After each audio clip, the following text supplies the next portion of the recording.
Hello, good morning everyone. तो अब हमने विलियम शेक्सपियर के 100 वन लाइनर्स इंपॉर्टेंट देख लिए हैं, प्लस मैंने आपको कुछ और इम्पॉर्टेंट फैक्ट्स बता दिए हैं। और मुझे कुछ और ज़रूरत लगेगी तो मैं आपको शॉर्ट्स या फिर छोटे वीडियो के माध्यम से मैं आपको कुछ और फैक्ट्स दे दूँगी। बट अभी आप पहले उतने रिविज़न कर लीजिए। एंड अब हम करने जा रहे हैं अलेक्जेंडर पोप और उसके 100 प्लस लाइनर्स करेंगे हम। अलेक्जेंडर पोप का जन्म 1688 में हुआ था एंड 1744 में इनकी डेथ हो गई थी। 1688 एंड 1744। याद रखने की ट्रिक ऐसी है, एग्ज़ाम में अगर आपसे एग्जैक्ट डेट ना पूछे बट एमसीक्यू के माध्यम से आए तो आप याद रखिएगा ये 88 एंड 44 लास्ट में। 17th सेंचुरी और 16th सेंचुरी आपको याद ही रहेगा ऑगस्टिन एज के, क्योंकि हमारे यही ऑगस्टिन एज के एक राइटर थे।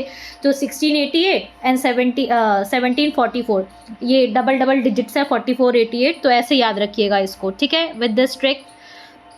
ये न्यू क्लासिकल एज को बिलोंग करते हैं and he was an Augustan poet and writer. He was a Roman Catholic. उस टाइम पे ना कैथोलिसिज्म के लिए बहुत कुछ चल रहा था एंड उस समय लंदन के आसपास में 12 किलोमीटर्स या 10 किलोमीटर्स के सिटी के आसपास में आप नहीं रह सकते थे, तो ये रूरल एरिया में ही रहते थे। एंड इससे कारण ही इनके बहुत सारे वर्क्स में पैस्टोरल्स बोल के जो वर्क है उसमें बहुत सारे पैस्टोरल लाइफ के बारे में, और वो बहुत अच्छा लिखते हैं कि जैसे 12 ईयर्स ऑफ एज में ओड ऑन सॉलिट्यूड लिखा था कि नेचर ने हमें हर कुछ दे दिया है, मिल्क हो, रहने के लिए हो, हमें और कुछ चाहिए ही नहीं, मतलब खाना पीना, clothing, comfort, everything is given by nature. उसने किसने लिखा था? ओड ऑन सॉलिट्यूड में, और वो फर्स्ट लिखा था उन्होंने पोएम 12 ईयर्स ऑफ एज में लिखा था। सेकेंड वर्क वो जो लिखते हैं वो है पैस्टोरल्स, जो कि 21 ईयर्स ऑफ एज में लिखा था। शेफर्ड के स्टोरीज हैं उसमें, मोस्टली 4 पार्ट में डिवाइडेड है वो। तो ये 2 वर्क्स हैं जिससे उनके रूरल लाइफ जो रहते थे वो यहाँ पे पोर्ट्रे किया है उन्होंने अपने एक्सपीरियंस को। He face discrimination due to the religion. मैंने बोला था कि रोमन कैथोलिक थे तो उस समय उनको मतलब सिटी में और बहुत सारे उन पे रूल्स एंड रेगुलेशंस थे, बट वो सेल्फ टॉट थे। Classical Greek, Roman, French and Italian literature को उन्होंने खुद पढ़ा and he suffered from a physical deformity. अब इन्हें क्या था? इन्हें पॉट्स डिजीज़ बोल के थे, POTTS, पॉट्स डिजीज़ था इन्हें एक, जिससे ना स्पाइन जो है वो उनकी इन्फेक्टेड थी and just because the spine was infected, जैसे ना ऐसे कुबड़ बोलते हैं आई थिंक उसे, तो ऐसे ना उनका मतलब ये था ऐसे था। And he couldn't grow from the like 4 feet 6 inches के आसपास ही इनकी हाइट रह गई और ग्रो नहीं हुआ। तो ये इसलिए ना और ज़्यादा अपना टाइम डेडिकेट करते थे लर्निंग पे। इनके पेरेंट्स जो थे वो नोबल मैन ही थे, तो इनके पास बहुत टाइम होता था, ये सब टाइम अपना डेडिकेट करते थे पढ़ने के लिए। ही वॉज अ राइटर जिन्होंने अपने जीवित काल में ही ट्रांसलेशन करके ओविड की बहुत ज़्यादा पैसे कमाए and he could enjoy that money. बाकी राइटर्स तो फेमस हुए बहुत जन, उसमें से उनका पब्लिकेशंस हुए उनके डेथ के बाद पोस्ट्यूमसली, बट इनकी राइटिंग में इन्होंने ओविड ट्रांसलेशन करके अपने टाइम पे ही इन्होंने कमाया पैसे और उनको यूज़ कर पाए। मैंने इन डेप्थ और इन डिटेल अलग वीडियो में बना रखा है आपके लिए। अगर आप चाहें, अगर आपने नहीं पढ़ा है अभी तक और आप चाहते हैं तो आप उस वीडियो को जाकर देख सकते हैं, but for the time being मैं चाहती हूँ कि for the revision purpose, because कल एग्जाम है, मैं इसे बना रही हूँ in short. He has a fragile health through out his life. उनको बहुत ज़्यादा तबियत खराब रहने लगा, उनको फीवर एंड ऑल दैट रहता था, पेन रहता था। So this affected his and he used to write only at staying in his room. Despite this he became a great poet. He is known for satire and wit. He is like most famous and बहुत अच्छा satire and विट करते हैं। उनके works में अभी हम आगे देखने वाले हैं कि किस तरह से उन्होंने सटायर किया, क्या क्या फेमस लाइन्स लिखते हैं। अरे एपिग्रामेटिक वर्सेस में लिखते हैं। इसका मतलब ये है कि इनके हर एक वो मतलब बात को ना इतना अच्छा लिखते हैं कि कोटेशन, बहुत सारे कोटेशन है जो आज के टाइम में यूज़ किए जाते हैं, बट आपको पता नहीं होगा ये अलेक्जेंडर पोप ने ही लिखा था। For example, to err is human, to forgive divine, fools rush in where angels fear to tread. ये इन्हीं की लिखी हुई लाइन है अपने ऐसे में, जिसे आज हम एक कोटेशन की तरह यूज़ करने लगे हैं। He was famous for heroic couplets. ये याद रखिएगा, this is very important for exam purpose. Heroic couplets consist of rhymed iambic pentameter. What does heroic couplet mean? Like rhymed iambic pentameter है. His couplets are balanced and polished. He emphasized order and reason. His poetry reflects classical ideals. He followed the rules of decorum. He believed poetry should instruct and delight. Epigrammatic phrases. मैंने बोला था कि इसे आप quotation की तरह use कर सकते हैं. मैंने आपको कुछ एग्जाम्पल्स भी दिए हैं. और इन्होंने सटायर किया है टू क्रिटिसाइज सोसाइटी पीपल से. ऐसे ना किसी को परेशान नहीं कर देते, बट जो लोग इनके वर्क्स पे या इनके ऊपर कोई तरह का मतलब लाइक सरकाज़म करते थे, ये उनको बहुत अच्छे से सरकास्टिक रिप्लाईज देते थे. His language is clear and precise, and in essay on criticism is his early work. ये बहुत important work है. ये important इसलिए है, मैं आपको कुछ lines बता रही हूँ और कुछ important facts बता देती हूँ इससे related, जो कि आपके लिए important हो गया. essay on criticism ना इन्होंने 23 years of age में लिखा था. कब लिखा था? 23 years of age में लिखा था. ठीक है. फर्स्ट लिखा था, मैं फिर रिवाइज करवा रही हूँ आपको, ओड ऑन सॉलिट्यूड लिखा था 12 years ऑफ एज में. पैस्टरल लिखा था 21 years ऑफ एज में. पैस्टरल में 4 पार्ट्स होते हैं हमारे. और एसे ऑन क्रिटिसिज्म को लिखा था उन्होंने 23 years ऑफ एज में. ठीक है. तो इसमें ना कुछ पार्ट्स में डिवाइडेड है. उसमें ना पोप बोलते हैं जो ग्रीक और रोमन राइटर्स है उन्होंने डिस्कवर करके रखा है लॉज ऑफ नेचर किस तरह से लिखना होता है. इसमें और एक कहावत है important, a little learning is a dangerous thing. And essay on criticism, criticism में आप याद रखिएगा कि वो बाकी पोएट्स को, जो यंग पोएट्स है, बडिंग पोएट्स है, वो थोड़ा सा लाइन लिखते हैं और सोचते हैं कि बहुत इंपॉर्टेंट है. वो अपना सब्सटेंस नहीं देखते हैं, बट अपने ओवरऑल वर्क को क्या करते हैं, कुछ लाइन्स को देख के सोचते हैं कि नहीं my work is very good, और वो अपने आप को समझते हैं कि वो बहुत ज़्यादा जानते हैं. कोई भी इंसान आज के टाइम में भी बोलते हैं अगर ज़्यादा जानना, अपने आप को समझते हैं कि मैं बहुत जान गया हूँ, तो उसका पतन वहीं से होना स्टार्ट हो जाता है. दैट्स वॉट पोप मानते थे. और वो ये इसमें और भी कुछ इंपॉर्टेंट लाइन्स जैसे कि little learning is a dangerous thing किस में से ली गई है. एन ऐसे ऑन क्रिटिसिज्म, क्रिटिसाइज़ किया है, ऐसे याद रखिएगा. Little learning is a dangerous thing इन्होंने बाकी पोएट्स को ताना मारते हुए कहा था. मैं इसलिए आपके लिए ये इस तरह से समझा रही हूँ ताकि आपके लिए याद करने के लिए ईजी रहे. Fools rush in where angels fear to tread, ये उन्होंने इसलिए बोला था कि जो इन एक्सपीरियंस क्रिटिक्स है ना वो बहुत लाउड होते हैं, बहुत कॉन्फिडेंट होते हैं करके. The sound must seem an echo to the sense, मतलब इनको क्या रहता है कि पोएम मैच कर रही है तो उसका मतलब मीनिंग भी निकल गया है करके, रिदम मैच कर रहा है तो. To err is human, to forgive is divine. और मतलब ये क्रिटिक्स को रियलाइज़ करना चाहिए कि हर एक वर्क में फ्लॉ कहीं ना कहीं रहता ही है करके.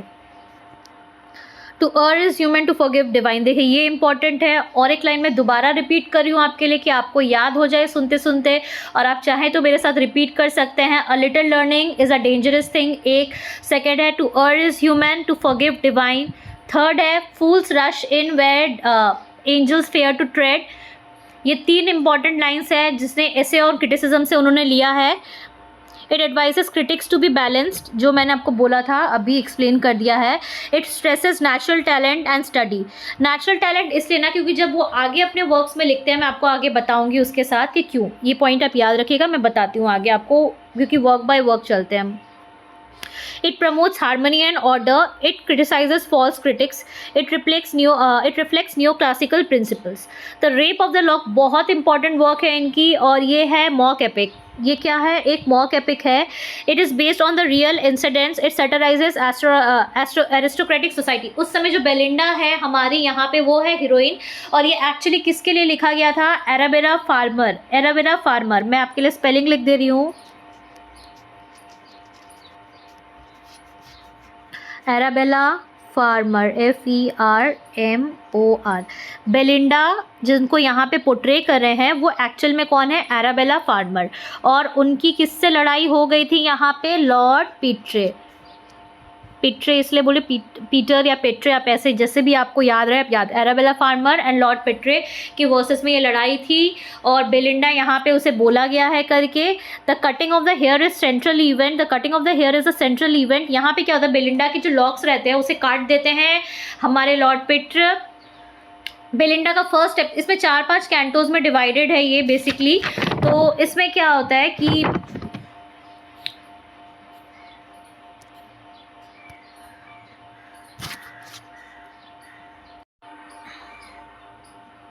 तो ये रेप ऑफ द लॉक में 5 कैंटोस रहते हैं। ये रियल इंसिडेंट पे बेस्ड है। बेलिंडा फर्स्ट उसे दिखाया जाता है कि शी गेट्स अप, रेडी होती है, एरियल है उसे रेडी कर रहा है, उसकी जो मेड है वो रेडी कर रही है, उसे ना एक देवी की तरह दिखाया जाता है। एंड सेकंड एपिसोड में होता है, सेकंड कैंटो में होता है थेम्स से हैम्पटन कोर्ट पे वो बोट पे ट्रैवल कर रही होती है। थर्ड में प्ले ऑफ कार्ड्स दिखाते हैं और फिर कैसे उनके लॉक ऑफ हेयर्स को, जो कि उस समय वुमेन की प्रेस्टीज मानी जाती थी, उनके बाल काट लेते हैं। और यहाँ पे एरियल उसे सुबह ही वार्न कर रहा होता है, जो सिल्फ रहता है, कि आपके साथ कुछ खतरा होने वाला है, और वो कुछ 50 सिल्फ्स को बुलाता है उसको प्रोटेक्ट करने के लिए, गार्ड करने के लिए। तो ये एपिक कन्वेंशंस ह्यूमरसली दिखाया गया है। It mocks trivial concerns of the elite. ये ना सुपरफिशियल वैनिटी और उस समय की जो मतलब लोगों में एक दिखावा था लेकिन अंदर ही अंदर हॉलोनेस था, वो सब चीज़ों को दर्शाते हैं यहाँ पे। और फिर यहाँ पे ना एक और फनी इंसिडेंट है, अम्ब्रियल। मतलब वो सटायर कैसे लिखते हैं मैं आपको बोलती हूँ। अम्ब्रियल बोल के एक निम्फ या सिल्फ रहता है, उसे ना केव ऑफ स्प्लीन्स में भेजते हैं ताकि वो आंसू लेकर आके बेलिंडा के ऊपर डाल सके ताकि वो रो सके। सटायर मतलब ताने इस तरह से कस के मारते हैं वो। The sylphs are super natural beings in the poem. Sylphs बहुत सारे थे, जैसे कि मोमेंटिला उनका वॉच को ध्यान रखने के लिए, क्रिस्पिसा जो है उनके लॉक ऑफ हेयर को प्रोटेक्ट करने के लिए, 50 सिल्फ्स को वो बोलते हैं उनके पेटीकोट को बचा के रखने के लिए। यहाँ पे सिल्फ्स है, जिनोम्स है, निम्स है, सैलेमेंडर्स है, जो कि यूज़ करते हैं हमारे पोएट ये मॉक सटायर में। It attacks dullness and mediocrity. It criticizes literary enemies. It reflects Pope's bitterness. It presents decline of the culture. It uses mock heroic style. It is a harsh and aggressive. It targets contemporary writers. It reflects literary rivals. It shows Pope's satirical power, जो कि बहुत important part है कि pope ने इतने अच्छे से satire लिखा है कि आज भी ये फ्रेश लगता है। उस टाइम पे ये कितना और प्रिविलेंट हो सकता है।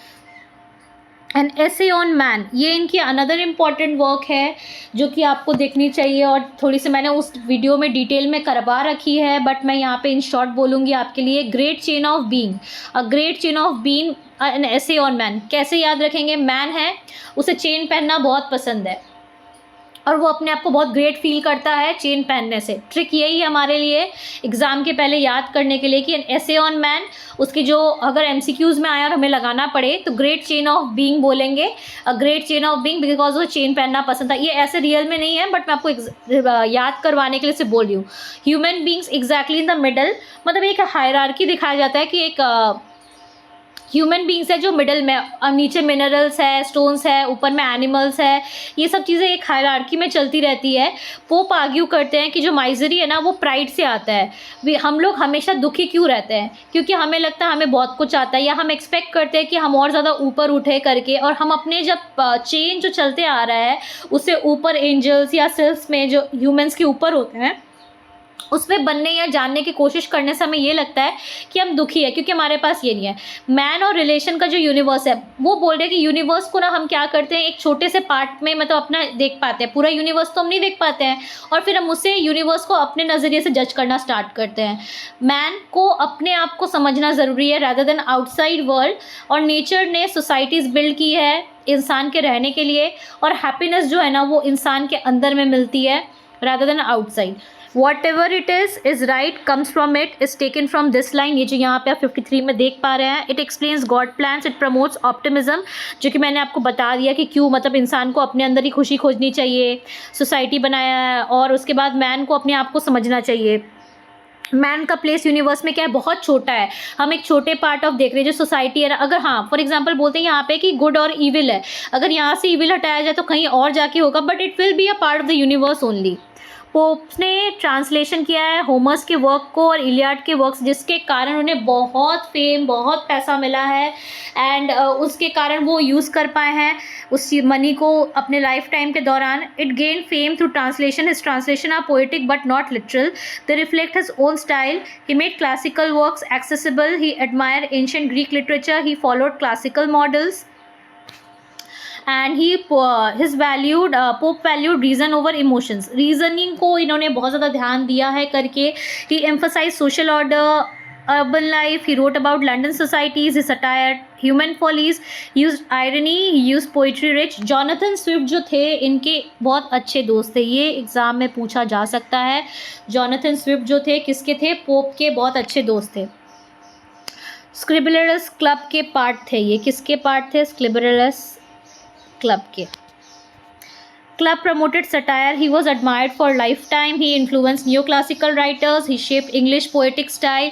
He is polished. He is clarity and precision. He avoided obscurity, morality and society पे vanity and pride में कहाँ लिखा, बेलिंडा वाले पार्ट में दिखाया उन लोग ने।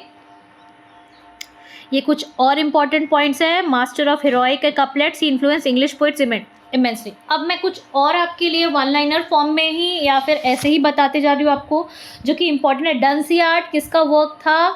डेवी डलनेस बोलते हैं वो 3 जन को इसमें मॉक करते हैं। पहले वर्जन में ना किंग थियोबल्ड को बोलते हैं कि ना डलनेस की जो देवी है वो अपने राजा खोज रही है करके, तो किंग थियोबल्ड को बोलते हैं और उसे क्राउन करेगी किंग। फिर वो फाइनल वर्ड में ना कॉले सिबर, जिसको भी डलनेस के लिए बोलते हैं, और बताते हैं कि क्या क्या और हो रहा है वहाँ पे। The epistle to doctor Arbuthnot है, वो उनकी एक अपोलॉजिया है, और ट्विकेनहैम में घर बैठ के वो ये लिख रहे होते हैं। एटिकस को ताना मारते हैं bufo, Lord Halifax and sporous Lord Harvey को ताना मारते होते हैं। पहले एटिकस को तो बोलते हैं, जो कि जोसेफ एडिसन रहते हैं एपिस्टल टू डॉक्टर अर्बर्ट नॉट में वो ये बोलते हैं कि वो टैलेंटेड तो है बट जेलस है। उनको क्या है ना, अपने राइवल से ना बहुत ज़्यादा जेलसी है, वो उनको अपने बराबर में देख नहीं पाते हैं। वो ऐसे इंसान है जो कि किसी का भी नाम खराब कर सकते हैं। ये एक इंपॉर्टेंट कोटेशन भी आती है इससे रिलेटेड एग्जाम में। दूसरा वो लॉर्ड हैलिफैक्स को बोलते हैं उससे अगर कोई भी ना चने की झाड़ पे जैसे हम बोलते चढ़ा दे तो वो बहुत ज़्यादा खुश हो जाता है। लॉर्ड हैलिफैक्स याद रखिएगा। हेलो, इससे ट्रिक बना देती हूँ। हेलो, जिससे उससे कोई भी बात कर लेता है उसका ईगो बूस्ट हो जाता है। हैलिफैक्स हेलो से आपको अगर ये MCQ में आए तो आपको रिमेंबर करने में याद आ जाएगा आपको। जोसेफ एडिसन जो था कि मतलब अपने राइवल से बहुत ज़्यादा डरता था। स्पोरस लॉर्ड हार्वे, इसे बोलते हैं ग्लाइडेड बग पेंटेड चाइल्ड। वो ब्यूटीफुल आउटसाइड है लेकिन उससे ना बोलते हैं अंदर से ना वो मतलब जहर उगलते हैं करके। और इसमें वो बोलते हैं ना कि मैं कभी भी पोएट बनना चूज़ नहीं किया, मेरा नेचुरल इंस्टिंक्ट था। और ये बाकी राइटर्स को बोलते हैं ना कि जैसे वो लोग ना उनके घर के जो फेंस है मतलब बाउंड्री होते हैं उससे लटक के उन्हें देख रहे हैं, ये वो करते हैं। और आर्बर्ट नॉट को, जो उनके जॉन आर्बर्ट नॉट, उन्हें बोलते जल्दी से तुम घुसो अंदर। फर्स्ट लाइन ही इनका ऐसा स्टार्ट होता है, तुम जल्दी से अंदर घुसो और गेट को बंद कर दो करके।